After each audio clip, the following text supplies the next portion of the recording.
اللہ تعالیٰ جل مجدہ الکریم کے لیے اور درود و سلام نبی اکرم نور مجسم شفیع معظم آقا کل ختم الرسل دانائے سبل احمد مجتبی جناب حضرت محمد مصطفیٰ صلی اللہ تعالیٰ علیہ وسلم کی عالی مرتبت بارگاہ کے لیے حمد و صلات کے بعد انتہائی عزت و تکریم کے لائق حضرات علماء مشائخ بالخصوص حضرت علامہ مفتی تنویر الحسن مدنی صاحب دامت برکاتہم العالیہ، آج کی یہ نشست خاص 25 صفر کو امام اہل سنت مجدد دین و ملت حضرت امام احمد رضا فاضل و محدث بریلوی رحمۃ اللہ علیہ کی خوبصورت یادوں میں رچی بسی ہے۔ آپ اتنی بڑی تعداد میں یہاں تشریف لائے ہیں، اللہ تعالیٰ ایک ایک دوست کا یہاں حاضر ہونا اپنی بارگاہ عالی مرتبت میں قبول فرمائے۔ اس خوبصورت پاکیزہ دینی روحانی محفل پاک کو اللہ تعالیٰ عقائد کی پختگی، اعمال کی درستگی اور ہمارے گناہوں کی معافی کا سبب بنائے۔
گہری چھاپ ہوگی۔ آپ اگر کسی ایسے شخص کی بات سنتے ہیں جس کے مزاج میں صرف تنقید ہی تنقید ہے، کھوٹ ہی کھوٹ ہے، جس کی وجہ سے عداوتوں کا ہی فروغ ہے، تو لازمی طور پہ آپ کا لہجہ بھی وہی بن جائے گا۔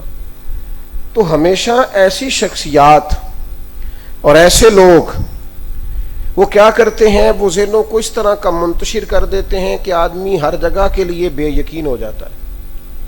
اس کی سوچیں ہمیشہ دو نہیں کئی رائے پیش کرنے لگ جاتی ہیں، بکھرے خیالات اور پراگندہ اس کی سوچیں وہ انسان کسی بھی جگہ پہ قائم نہیں رہتا، ہر وقت وہ اسی چکر میں رہتا ہے کہ پتہ نہیں کیا ٹھیک ہے، کیونکہ وہ بیٹھا ہی ایسے آدمی کے پاس ہے، اس نے سنی ہی ایسے آدمی کی بات ہے، وہ رہا ہی اس کے پاس ہے، اس کے اندر وہ ساری چیزیں ختم ہو جاتی ہیں۔ اور جب آپ ایسے لوگوں کے پاس بیٹھتے ہیں نا جنہیں اللہ نے انشراح صدر عطا فرمایا ہے، جن کے باطن میں اللہ نے قوت پیدا فرمائی ہے۔ میں آج آپ کی خدمت میں جس شخصیت کا ذکر کرنے جا رہا ہوں، اعلیٰ حضرت فاضل بریلوی رحمۃ اللہ علیہ، ان کی زندگی 3 چیزوں کے گرد گھومتی ہے، اور بہت سارے پہلو ان کی زندگی کے بیان کیے جا سکتے ہیں اور بڑی چیزیں کھول کے رکھی جا سکتی ہیں، لیکن آپ کی اور اپنی سمجھ کے لیے اس نشست میں 3 باتیں عرض کرتا ہوں۔ اعلیٰ حضرت رحمۃ اللہ تعالی علیہ کی زندگی 3 چیزیں، ایک تو ان کا مزاج، لہجہ، طبیعت علم کی طرف مائل تھی۔ بعض لوگ ایسے ہوتے ہیں جو پوری ڈگری رکھتے ہیں، سند یافتہ ہوتے ہیں، لیکن مزاج علمی نہیں ہوتا، طبیعت علمی نہیں ہوتی، ڈگری بہت بڑی ہوتی ہے اور ان کے پاس سند بہت بڑی ہوتی ہے، لیکن کتاب سے اس طرح کا ربط، اس لیے کہ ڈگری لینے کے بعد تو بندہ طریقہ سیکھتا ہے نا کتابیں پڑھنے کا۔ جب آپ فارغ التحصیل ہوتے ہیں تو معنی یہ ہوتا ہے کہ اب آپ کو مطالعہ کرنا آیا ہے، اب آپ کتاب پڑھنے کی اور سمجھنے کی صلاحیت رکھتے ہیں۔ تو ڈھیر سارے لوگ سند یافتہ ہوتے ہیں، اسی لیے اعلیٰ حضرت سے جب پوچھا گیا تھا کہ عالم کے لیے سند ضروری ہے تو فرمانے لگے نہیں، عالم کے لیے تو علم ضروری ہے۔ عالم کو تو معنی یہ ہے کہ اس کے پاس علم ہو۔ اسناد تو آپ کو پتہ ہے اعزازی بھی بڑی ملتی ہیں الا ماشاءاللہ۔ میں یہاں سند کی مخالفت نہیں کر رہا، صرف ایک بات سمجھانے کے لیے عرض کر رہا ہوں کہ کچھ لوگ ایسے ہوتے ہیں جو بظاہر میری اور آپ کی طرح عوامی لوگ ہوتے ہیں، لیکن مزاج علمی ہوتا ہے، یعنی ذوق ہوتا ہے کہ کوئی بات ملے اسے یاد کیا جائے، کوئی مسئلہ پوچھا جائے اپنی تربیت کے لیے۔ فاضل بریلوی کا مزاج علمی ہے، طبیعت علمی ہے، اور اس علمی مزاج کا اللہ تعالیٰ نے انہیں اس طرح کا رنگ عطا فرمایا ہے کہ اگر ان کی 4 سطریں کبھی کھولی جائے نا، ان کی کسی عبارت کی 4 سطریں، تو کئی دفعہ 4 سطروں کے اندر 24 حوالے مل جاتے ہیں۔ انہوں نے 4 سطریں بنائی ہیں لیکن 24 جگہوں سے چیزیں لے کے انہوں نے 4 لائنوں میں بند کر دی۔ مزاج علمی ہے، طبیعت علمی ہے۔ آپ ایک جگہ تشریف لے گئے حضرت محدث صورتی کے ہاں، تو وہاں ایک کتاب آپ کو پسند آ گئی، تو آپ نے ان سے کہا کہ یہ کتاب چونکہ کم یاب ہے، ملتی نہیں ہے، تو اگر آپ مجھے دے دیں تو میں مطالعہ کر کے لوٹا دوں گا۔ تو اب تو خیر وہ ذوق نہیں کتابوں کا، اس لیے کہ اب مفتی بھی لوگوں کی جیب میں ہی ہوتا ہے، زیادہ تر اسی سے مسئلے دیکھ لیتے ہیں۔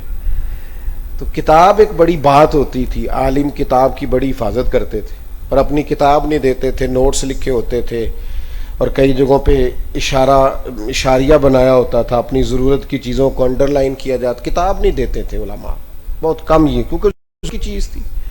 تو حضرت محدث صورتی بڑے عالم تھے، وہ فاضل بریلوی رحمۃ اللہ علیہ نے جب ان سے کہا تو وہ قدر بھی بہت کرتے تھے، انہوں نے کہا حضور آپ لے تو جائیں، لیکن ایک ہلکی سی بات یہ ہے کہ میرے پاس بھی ایک ہی نسخہ ہے۔ تو اب اس بات کے پس منظر میں کئی باتیں تھیں۔ آپ کا مزاج علمی ہوتا ہے نا، آپ میری بات پر توجہ فرمائیں، جب آپ کا مزاج علمی ہوتا ہے نا تو پھر بندہ کتاب ذرا غور سے پڑھتا ہے۔ کچھ لوگ کتاب پڑھتے ہیں، اقبال نے کہا تجھے کتاب سے حاصل نہیں فراغ کہ تو کتاب خواں ہے مگر صاحب کتاب نہیں۔ کتابیں پڑھتا ہے پر تو کتاب کے ساتھ باتیں نہیں کرتا، تو ذوق نہیں، تیری توجہ ہی نہیں ہے، تیرا ذہن ہی حاضر نہیں ہے، تو کیا پڑھے گا؟ کتاب بھلا تیرے سے کیا بات کرے گا؟ تو کہا جناب میرے پاس بھی ایک ہی نسخہ ہے۔ تو اعلیٰ حضرت فرمانے لگے مجھے بہرحال چونکہ کتاب ملتی نہیں ہے تو میں تو دیکھنا چاہتا ہوں۔ اب اتفاق کی بات یہ کہ ٹرین سے جانا تھا تو ٹرین لیٹ ہو گئی، کوئی ایک کا دن مزید رکنا پڑا، تو جاتی دفعہ نہ اعلیٰ حضرت کتاب واپس کر گئے۔ یہ طالب علموں سے کہہ رہا ہوں، کسی بھی شعبے میں آپ پڑھتے ہیں، کچھ بھی آپ کرتے ہیں، ذرا غور سے پڑھیں، یعنی جیڑا کام بھی کرو نا انہوں چاج نال کرو۔ اسی نہ کام بھی کرنے ہیں تو تھوڑے لولے لنگڑے جے کرنے ہیں، یعنی کام بھی کیا ہے پر سونا کر کے، کام کچا پکا بھی ہو ہی جاتا ہے، اور صحیح کر کے کریں تو پھر بھی آپ جس شعبے سے بھی ہیں جو بھی کریں تھوڑا کریں، پر جتنا کریں ذرا ستھرا کر کے کریں، اس میں مزہ ہے۔ اور ہم چونکہ سارے ملک کو صحیح کرنا چاہتے ہیں تو اس لیے کوئی کام بھی ٹھیک نہیں ہوتا۔ آپ سارے ملک کو رہنے دیں، جو آپ کی ڈیوٹی ہے وہ آپ صحیح کر کے کریں، تاکہ ایک بندے نے ایک جو کام صحیح کر کے کیا اس سے تو ملک کا فائدہ ہو۔ ایک ڈیوٹی تو آپ ٹھیک کریں جو آپ کے ذمے۔ مزاج علمی تھا، طبیعت علمی تھی، اور کتاب سے شغف تھا، تو فاضل بریلوی رحمت اللہ علیہ نے وہ کتاب لی، اور جاتی دفعہ جب واپس کرنے لگے تو حضرت محدث صورتی بڑے پریشان ہوئے، عرض کرنے لگے حضور آپ تو ناراض ہو گئے،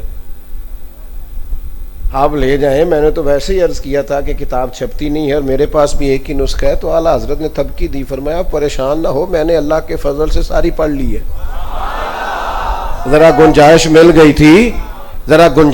گئی تھی، ٹائم مل گیا تھا، میں نے ساری پڑھ لی ہے۔ اور فرمانے لگے جو اس کا خلاصہ ہے نا، یعنی مصنف کیا کہنا چاہتے ہیں، وہ اللہ کے فضل سے سارا میرے ذہن میں محفوظ ہو گیا ہے۔ اور فرمایا 6 مہینے تو میرے حافظے سے کہیں نہیں جائے گا انشاءاللہ تعالی، اور میں جا کے اسے لکھ لوں گا اس کے خلاصے کو۔ کب؟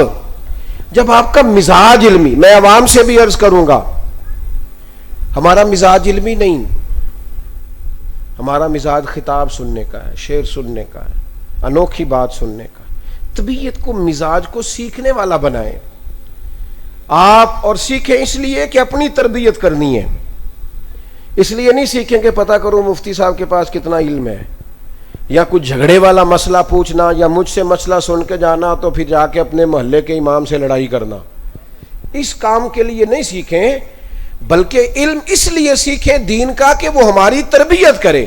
آج اگر قوم کچھ سیکھتی بھی ہے تو وہ اس لیے سیکھتی ہے کہ بحث کرے گی، اور عام آدمی کو تو بحث کرنی نہیں چاہیے، ویسے بھی بحث کرے گی، اور بحث کے لیے سیکھتے ہیں۔ نبی پاک علیہ السلام نے فرمایا جس نے دین کا علم اس لیے حاصل کیا کہ وہ جاہلوں پہ روب جمائے گا یا علماء سے بحث کرے گا، اس بندے کو تو اللہ جنت کی خوشبو بھی عطا نہیں کرے گا۔ اس کو تو آپ سیکھنے کے لیے حاصل کریں۔ دوسری بات آپ کو اعلیٰ حضرت کے ہاں جو بہت زیادہ ملے گی وہ اخلاص ہے، للہیت ہے۔ یہ جو ریاکاری ہوتی ہے نا، یہ اداکاری ہوتی ہے۔ ریاکاری کا سادہ ترجمہ اداکاری۔ اداکاری بندہ زیادہ کر نہیں سکتا، تھک جاتا ہے۔ اخلاص اصل کا نام ہے، اور ریاکاری ملمہ سازی ہے۔ آپ جب بھی کسی مقام پر ریاکاری کرتے ہیں آپ کو تو خود تکلیف ہوتی ہے، یار میں غلط کر رہا ہوں، یہ ٹھیک نہیں۔ اخلاص کا مطلب ہے جو آپ ہیں وہی آپ نظر بھی آ رہے ہیں، جو آپ ہیں وہی آپ کہہ بھی رہے ہیں۔ اور ریاکاری کا مطلب ہے کہ آپ کو اپنے 2 روپ بنانے پڑتے ہیں، اور پھر انسان تھک جاتا ہے، اندر سے آپ کچھ ہیں، اوپر سے آپ کچھ ہیں، نتیجہ غلط نکلتا ہے۔ ریاکاری بندے کو تھکا دیتی، تکلف پیدا کرتی، اور اتنا بڑا جرم ہے کہ کسی گناہ کو شرک نہیں کہا گیا۔ گناہ ہوتا ہے، کفر و شرک نہیں ہوتا، لیکن ریاکاری اتنا بڑا جرم ہے کہ اسے شرک اصغر کہا گیا، اتنا بڑا جرم ہے۔ اور حضور علیہ السلام نے فرمایا قیامت کے دن جب ریاکار، دکھلاوے والے، آپ تو نہیں زیادہ سٹیٹس لگاتے ہوں گے، ویسے آج کل لوگ جمعہ پڑھ کے بھی سٹیٹس لگا لیتے ہیں، اللہ کی رضا کے لیے پڑھے، اس کا بھی تو نے سٹیٹس بنا لیا۔ محفل میں تو رب کی رضا کے لیے گیا ہے، وہاں بھی تو سٹیٹس کے چکر میں پڑا ہوا ہے۔ ہر جگہ دکھاوا، ہر جگہ دکھاوا۔ دنیاوی لوگ اپنے رنگ میں دکھاوا کرتے ہیں، اچھے لوگوں کی بات نہیں کر رہا، لیکن بعض میری طرح کے دیندار اپنے رنگ میں دکھاوا کرتے ہیں، ان کا اپنا سٹائل ہے، وہ ایک اپنی دنیا داری ہے، ایک اپنا۔ حضور علیہ الصلوۃ والسلام نے فرمایا ریاکار جو لوگوں کو دکھانے کے لیے عمل کرتے تھے وہ قیامت کے دن جب رب کی بارگاہ میں پیش کیے جائیں گے نا، تو اللہ تبارک و تعالیٰ ان لوگوں سے فرمائے گا جن کو دکھانے کے لیے عمل کیے تھے جاؤ ان سے جا کے جزا مانگو، میرے لیے کیا ہی نہیں تم نے، میرے پاس جزا اس عمل کیا جو میرے لیے کیا۔ فاضل بریلوی کے مزاج میں کمال کی للہیت، کمال کی، یعنی بندے کا کال نہیں حال بن جائے، وہ جو کہے اس پر طاری ہو جائے. فرماتے ایک دفعہ آج کل بڑے لوگ عقیدے پر تقریر کرتے ہیں نا جی, او ہو بڑی تگڑی بڑی جاندار, اور کمال کر جاتے ہیں, مجمع لوٹ کے لے جاتے ہیں, بڑی بات کر جاتے ہیں. لیکن وہی لوگ جب نجی محفلوں میں بیٹھے ہوتے ہیں تو کچی باتیں کرتے ہیں, پلپلی باتیں کرتے ہیں. ان کا کال کال ہے, ان کا کال حال. اعلیٰ حضرت فرماتے ہیں میں بیمار تھا اور بڑی تکلیف میں تھا. ایک طبیب لایا گیا مجھے دکھانے کے لیے, حکیم. فرماتے ہیں اس نے مجھے ہاتھ لگایا تو وہ رافضی تھا, حضور کے صحابہ کا بے ادب تھا. یعنی کتنی تکلیف کی بات ہے کہ ایک بندہ جناب صدیق اکبر کا گستاخ ہو معاذ اللہ, اور وہ صدیق اکبر جنہیں آج بھی حضور نے پہلو میں سلایا ہوا ہے. سبحان اللہ. وہ عمر فاروق جن کو حضور نے پہلو میں سلایا ہوا ہے. سیدہ عائشہ صدیقہ رضی اللہ تعالیٰ عنہ, گویا حضور فرماتے ہیں ان کے پاس آ کے مجھے قرار آتا ہے. ازواج فرماتی ہیں ہمیں پتا تھا کہ یہاں حضور سکون محسوس کرتے ہیں. آپ مجھے بتائیں اتنا قربت جن لوگوں کو ہو, ایسے آدمی کی گستاخی کرنے والا آدمی. فرماتے ہیں کہ مجھے تکلیف تھی فاضل بریلوی, اور میں پریشان تھا اور میری طبیعت ناساز تھی. لیکن جب وہ بندہ ہوا نا جو صحابہ کے بے ادب تھا, طبیب اور حکیم کی صورت میں, تو اس نے آ کے جب میری نبض دیکھی, فرماتے مجھے بیماری کی وجہ سے اتنی تکلیف نہیں ہوئی جتنی ایسے شخص نے میرا ہاتھ پکڑا تو مجھے تکلیف ہوئی, میرے وجود میں درد ہوا. یار یہ آدمی میرے قریب آ گیا. ان لوگوں کا کال کال نہیں تھا, ان کا کال ان کا حال تھا. وہ جو کہتے تھے نا, وہ اسٹیج اور ممبر پر داد لینے کے لیے نہیں کہتے تھے. وہ جو لکھتے تھے تو اس لیے نہیں لکھتے تھے کہ کتاب معتبر کہلائے گی اور مصنف محقق کہلائے گا, اس لیے نہیں کہتے تھے. ان کا کال ان کا حال تھا, اور یہ حال ان پر اتنا طاری تھا کہ وہ کہتے ہیں لحد میں بھی عشق رخ شاہ کا داغ لے کے چلے, قبر تک ہم یہی چیزیں ساتھ لے کے جائیں گے. حضور کی محبت کا رنگ اپنی زندگی میں تصنع چھوڑ دیں. آپ جو ہیں وہی کہیں, آپ جو ہیں وہی بات کریں. اعلیٰ حضرت کے مزاج میں کمال للہیت, اور پھر واہ واہ کا کوئی شوق نہیں تھا. میری طرح کے بڑے سارے لوگ فوٹو پہ لگ گئے. بڑا نقص ہے, بڑی آزمائش ہے. یعنی میں مذہبی سٹیجوں پہ بھی دیکھتا ہوں فلاں صاحب کی صدارت ہے, فلاں مہمان خاص ہیں, فلاں کی نگرانی ہے, فلاں کی زیر قیادت ہے, فلاں کی زیر نظامت ہے, فلاں معاون خصوص. چھوڑ دے یار, جس نے جو نیکی کی ہے رب جانتا ہے. مسجد میں ٹائلیں لگوا کے تو اللہ خیر کرے ٹائلوں پہ نام لکھوا لیتے ہیں برائے سال ثواب. تو نے جب نیت کی تھی نا کہ فلاں کے لیے لگوانے لگاؤ تو اسے ثواب تو اسی وقت ہی مل گیا تھا. یہ اتنا موٹا تختی لگوانے کی کیا ضرورت پیش آئی تھی؟ مثلا اس کی کیا حاجت تھی؟ ان چیزوں سے باہر آئیں, آپ چیزوں کو ان کے اصل رنگ پہ لے کے آئیں. آپ نے اللہ کی رضا کے لیے کام کیا تو معاملہ ختم ہو گیا, اور پھر بندہ تعریف اور تنقید سے بے نیاز ہو جاتا ہے. امام غزالی کہتے ہیں پھر بندہ ایک بچے کی طرح ہو جاتا ہے جب مخلص ہو, تو اسے پرواہ نہیں ہوتی. تنقید کرو تب بھی ٹھیک ہے, تعریف کرو اٹھ بلیا چلو تھے وسیے جتھے وس دے نہیں سارے ینے, نہ کوئی ساڈی ذات پچھانے نہ کوئی سانو مننے, ضرورت ہی کوئی نہیں. لیکن نا فاضل بریلوی کیا کہتے ہیں, رضا سے بھی تو حساب لے گا, رضا بھی کسی حساب میں ہے. آپ کے مزاج کے اندر سے یہ نکل جائیں چیزیں, آپ اصل اور سادہ طرز زندگی میں آئیں. اعلیٰ حضرت کے ہاں نا آج کل بڑا مشکل کام ہوتا ہے, سب کے واٹس ایپ چیک کرنے اور سب کے دیکھنے. دوست مجھ سے بڑا شکوہ کرتے ہیں, کہتے ہیں وہ فلاں مقام پہ آپ کو واٹس ایپ بھیجا تھا. تو میں نے کہا جناب آپ ایک تو آپ نے بھیجا تھا, تو جو آپ کے علاوہ صبح 150 میں نے دیکھا ہے, وہ بھلا کس نے بھیجا تھا, اور پھر اس پہ آپ نے اتنی تفصیل لکھی ہے. تو یہ تو بڑا مطلب جس آدمی نے سویرے اٹھ کے کام لگ جانا ہے اس کے بس کی تو بات ہی نہیں واٹس ایپ دیکھنے, وہ تو بڑا مشکل کام ہے. یہ مشکل ہے. آج اس زمانے میں خطوط آتے تھے اور ایک مرکزی جگہ جہاں فتویٰ لیا جائے گا اور فتوے کی روشنی میں لوگ اپنے معاملات کو دیکھیں گے, تو ایک ڈھیر روز خطوط کا آتا تھا اعلیٰ حضرت کے پاس. انہیں مختلف سوالات ہوتے تھے، جواب دینے ہوتے تھے. عصر کے بعد آپ پھاٹک پر تشریف رکھتے تھے، باہر چارپائی لگ جاتی تھی، وہاں بیٹھتے. آپ کے خلیفہ تھے شارح بخاری حضرت مولانا ظفر الدین صاحب رحمۃ اللہ علیہ بہاری. وہ خط آپ پڑھا کرتے تھے اور اعلیٰ حضرت جواب لکھواتے تھے. ایک خط اس میں سے آیا جس میں نا لوگوں نے معاذ اللہ اعلیٰ حضرت کو بہت گالیاں لکھی تھیں. آپ کی توجہ ہے میری بات پر؟ اب جو خط پڑھا تو مولانا پڑھنے والے غصے میں آ گئے، اور وہ جس منصب پہ تھے ان کو غصہ بھی چاہیے تھا، عقیدت مند تھے، مرید تھے، شاگرد تھے. لیکن وہ جب غصے میں لال پیلے ہو رہے تھے نا ان گالیوں کی وجہ سے، تو اعلیٰ حضرت مسکرا رہے تھے. میں آپ کو ایک بات عرض کروں، اگر آپ سچے ہو نا اور آپ کا دشمن آپ کے خلاف جتنی بھی زبان کھولے، اگر ہو آپ سچے، تو پھر زیادہ مزہ مسکرانے کا ہی آتا ہے. زیادہ مزہ پھر اس لیے کہ وہ جو باکرا ہوتا ہے نا، جہاں وہ کہہ رہا ہوتا ہے، وہ بیچارہ نا سر پٹاتا ہے تبھی تو کہہ رہا ہوتا ہے. تو آپ کا وہ مقام غصے کا نہیں ہوتا، آپ کا وہ مقام مسکراہٹ کا ہوتا ہے. ہم چونکہ بڑے بزدل ہیں، ہم صرف تعریف پہ خوش ہوتے ہیں. بہادر بننا چاہیے بندے کو. اگر اسے تعریف کا چسکا ہے تو اس کے اندر تنقید کا بھی حوصلہ ہونا چاہیے. لیکن وہ ہم دو باتیں بھی سننے کو تیار.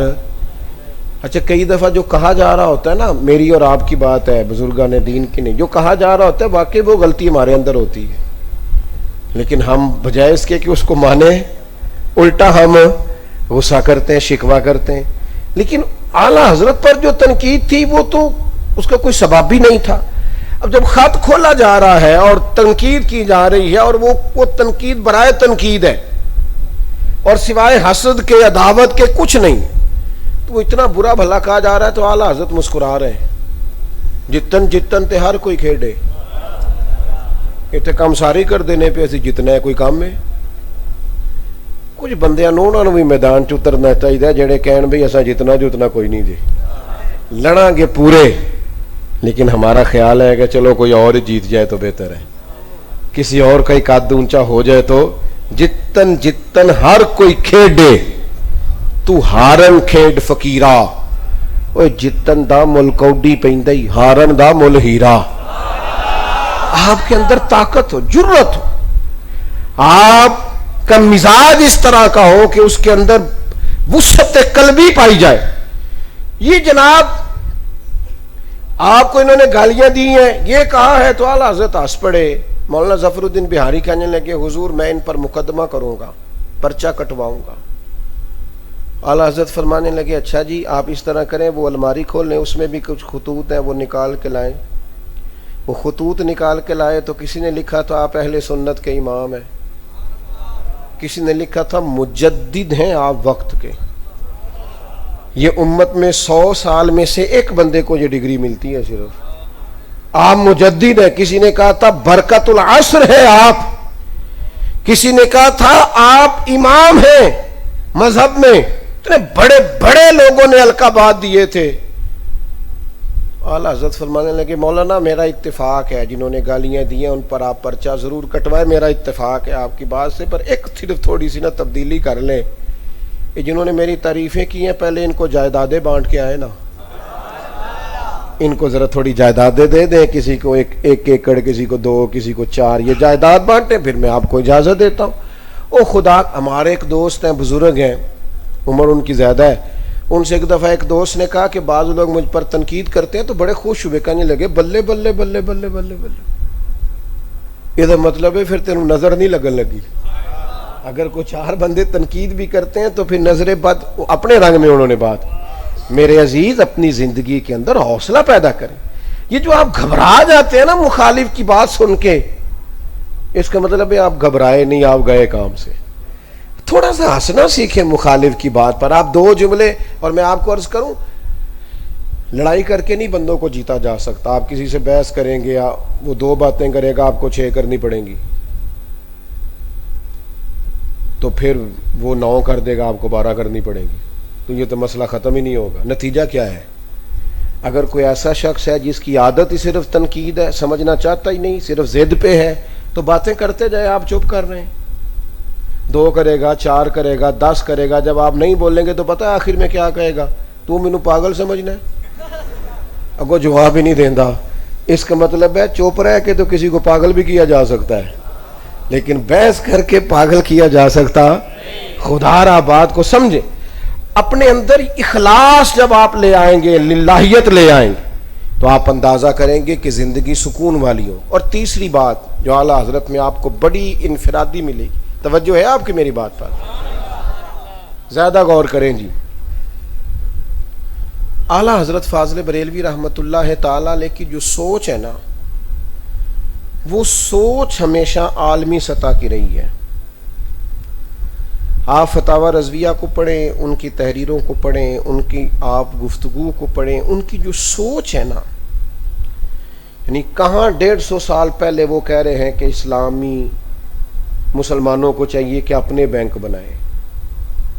ان کی جو سوچ رہی ہے نا ہمیشہ, وہ بڑی رہی. ہم پتہ کیا کرتے ہیں, سوچیں بڑی چھوٹی ہیں, صرف اپنے گھر کی حد تک سوچتے ہیں, اپنے بچوں کی حد تک.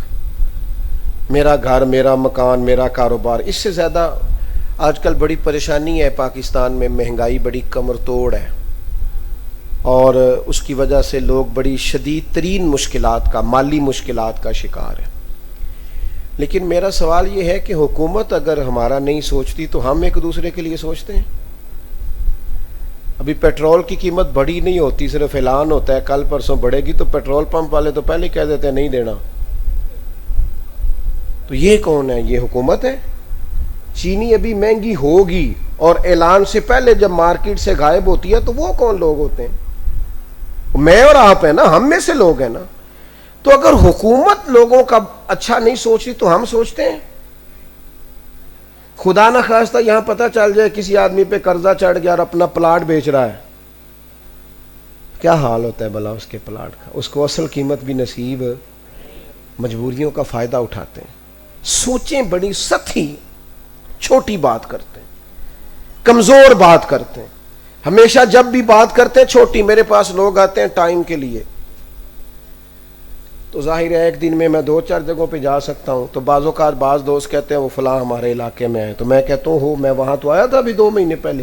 کہ نہیں, وہ ساڈی نہیں سی مسیح, تو دوجی کمیٹی دی سی, ساڈی وہ بالکل دوسری گلی چ.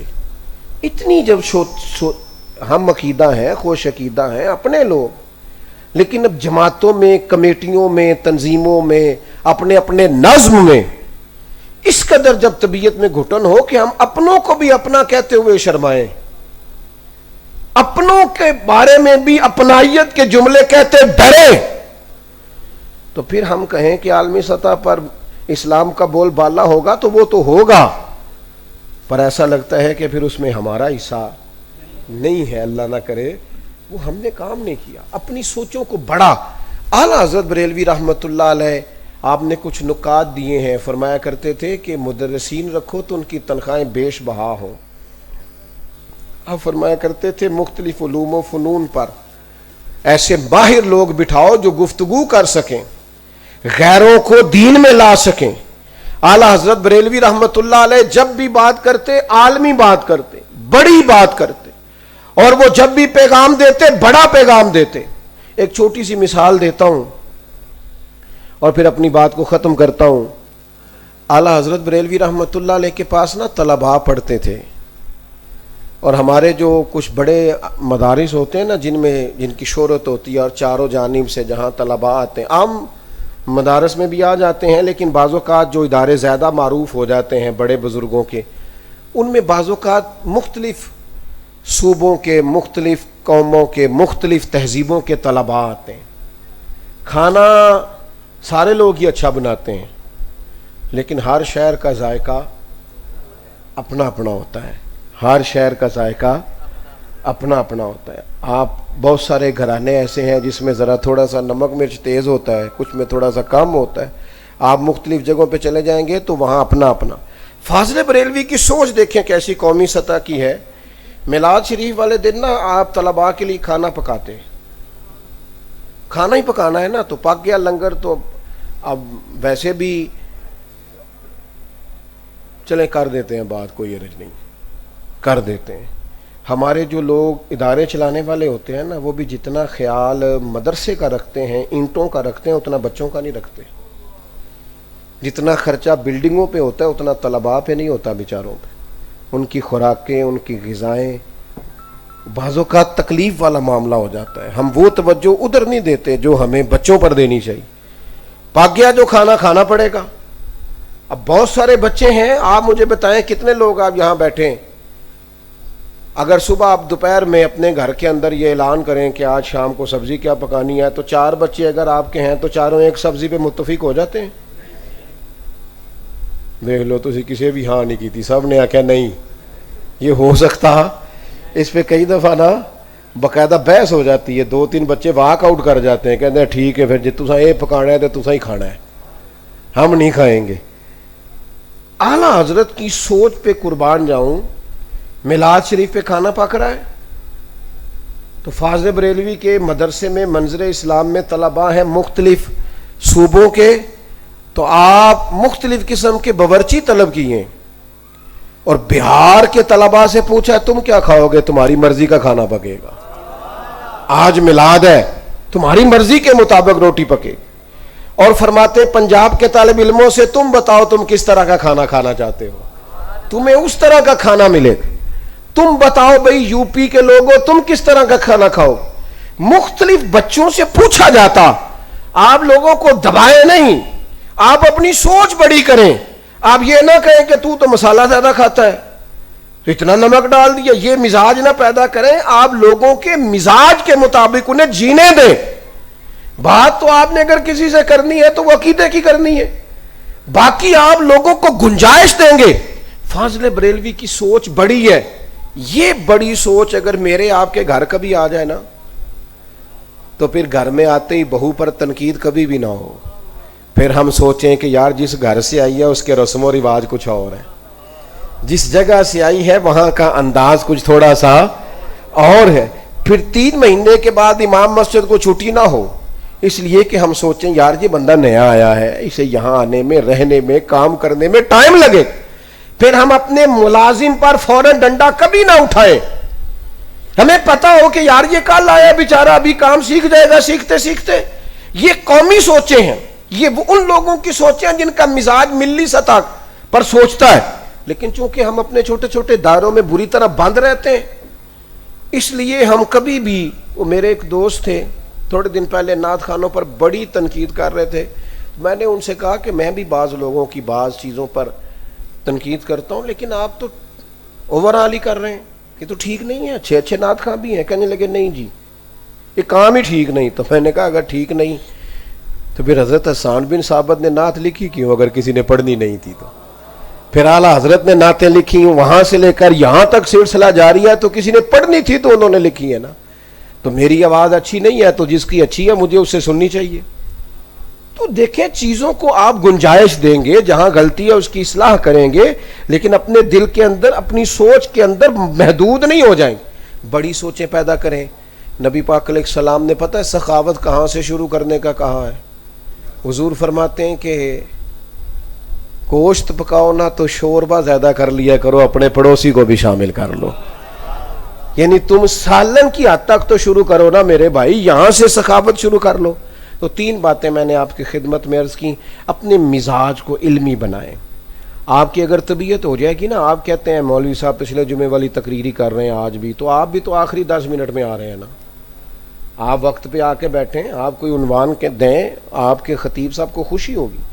آپ کہیں میں نے سیرت کا وہ والا پہلو سننا ہے، قرآن مجید کی فلاں آیت پر کچھ تفسیر ارشاد فرما، خوشی ہوگی انشاءاللہ تعالی. آپ توجہ کریں، وقت پر آئے، آ کر بیٹھیں. لیکن ہم علمی مزاج نہیں پیدا کرتے، ہماری طبیعت یہ نہیں رہی. اور دوسری بات آپ کی خدمت میں عرض کی ہے، علم کے فوراً بات آتی ہے عمل کی، اخلاص کی. مخلص ہو جائیں، تھوڑی دوستی کر لیں، تھوڑے لوگ تھوڑے کام اپنے ذمے لے لیں، پر اخلاص کے ساتھ زندگی گزاریں. اخلاص آپ کے دل کو، دماغ کو، ذہن کو ٹھنڈا رکھے گا. مخلص لوگ مطمئن زندگی گزارتے ہیں. اور تیسری گزارش آپ کی خدمت میں یہ عرض کی ہے، سوچیں کبھی محدود نہیں کرنی، سطحی نہیں کرنی، کمزور نہیں کرنی. آپ دوسروں کے لیے گنجائش پیدا. اچھا میں یہ کالج اسکولوں کے لوگ بھی ہمارے ہیں، لیکن میں نے دیکھا ہے کہ اس قدر زیادہ زہر اگلا جاتا ہے نا مدارس کے بارے میں، اس قدر زیادہ، او مدرسے کے بچے، او مولوی، او چھوڑو جی۔ میں کبھی بھی کسی شخص کی اہمیت سے ناآشنا نہیں ہوتا۔ یہ مائک چلاتا ہے نا جو دوست، اس کی کوئی اہمیت نہیں ہوتی الا ماشاءاللہ محفل کے اندر اس کو کوئی سٹیج پہ تھوڑی بٹھاتے ہیں، لیکن اگر یہ بند ہو جائے نا تو ساری محفل کو مشکل ہو جائے۔ اس کے سبب سے کام، کسی بندے کی کبھی ضرورت کا انکار نہ کریں، وہ کوئی بھی ہو۔ ہم لوگوں کے وجود اور ضرورت کا، میں کسی شخص سے بیزار نہیں ہو سکتا کیونکہ ایک ذرہ بھی تو بیکار نہیں ہو سکتا۔